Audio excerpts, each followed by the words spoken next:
Hello everybody, my name is Heather and welcome back to my channel. Today I'm doing my third ever Top 5 Wednesday, and that is my favorite villains. The host of Top 5 Wednesday is Sam over at Thoughts on Tomes, and I will link her channel as well as the Goodreads group down below for topics. And I believe today the topics for December are being posted. So if you're interested in joining us, then check out the Goodreads group.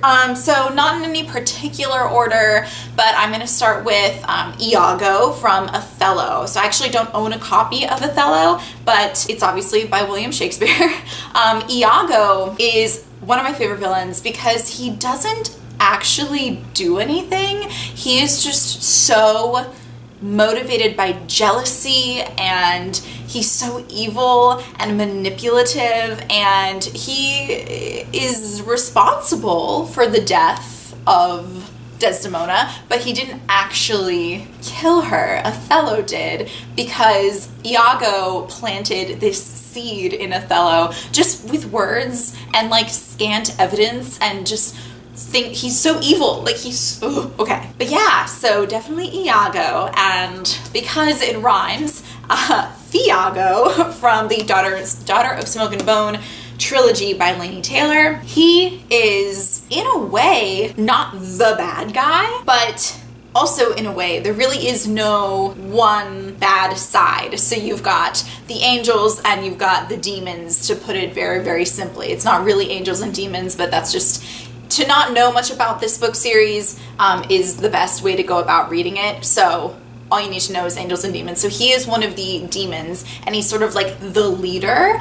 But not all the demons are bad, and not all the angels are bad, not all the demons are good, and not all the angels are good, and all of that. So he is just this leader, and he's like this megalomaniac, and he sees everything in black and white. And so even though not all of the angels are bad, he sees them as all being his enemy, and in that way he is so dangerous, because he's also very charismatic, and a lot of people follow him, so that makes him very dangerous. And he's also a lot rapey and bad. He's bad, he does bad things, and we don't like him. Next is Amarantha from the Court of Thorns and Roses. She is a villain that I actually feared a little bit when I was reading this book.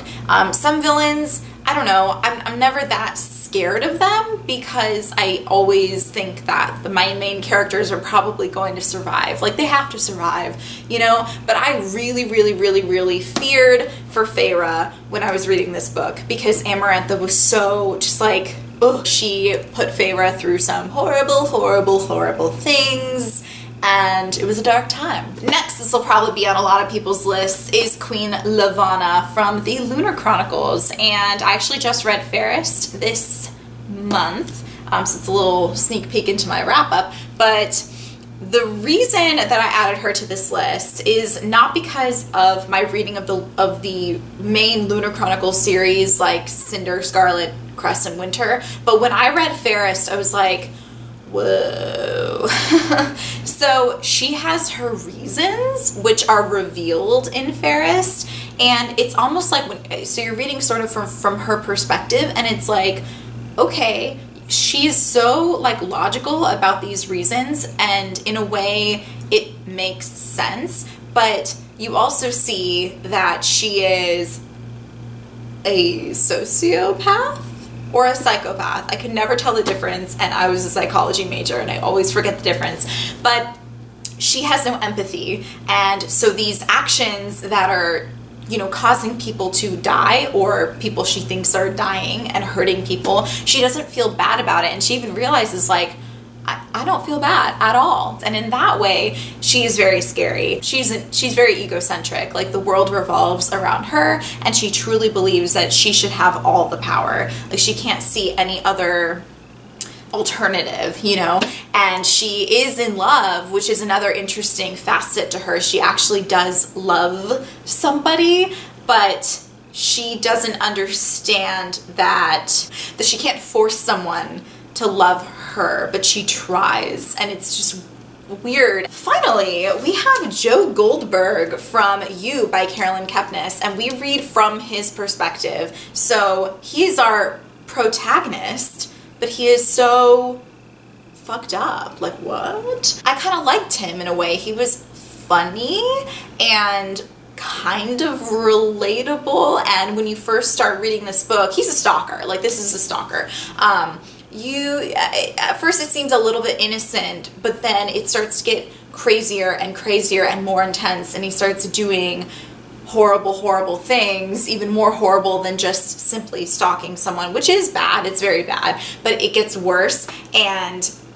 I don't know, I just loved reading from his perspective, and I couldn't wrap my mind around the fact that I was like laughing at his jokes and kind of hoping that everything would work out for the better for him. I don't know, it was weird. It messed me up a little bit. So those are my top 5 favorite villains. If you liked this video, please give it a thumbs up. Let me know in the comments what some of your favorite villains are, or who some of your favorite villains are. And if you like me, you can go ahead and subscribe to my channel for more videos, and I will see you in the next one. Bye!